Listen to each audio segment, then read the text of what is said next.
Africa के जनूबी हिस्से में बोली जाने वाली एक मुनफरिद ज़बान अफ्रीकान्स लैंग्वेज।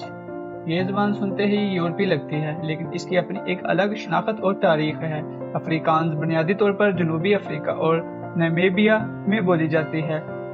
इस ज़बान को तकरीबन 2 करोड़ से ज़्यादा लोग समझते हैं और बोलते हैं।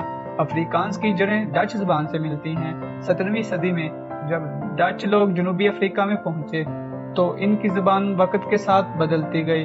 मुख्तलिफ सकाफ़तों और ज़बानों के असर से एक नई ज़बान वजूद में आई, अफ्रीकान्स। इस ज़बान में जर्मन, पुर्तगाली, मलाई और मकामी अफ्रीकी ज़बानों के असरात भी शामिल हैं।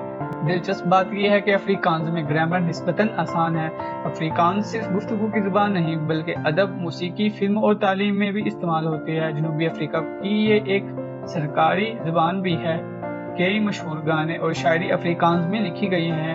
ये ज़बान अफ्रीका की तारीख, नौ आबादियाती दौर और सकाफती मेलजोल की एक जिंदा मिसाल है।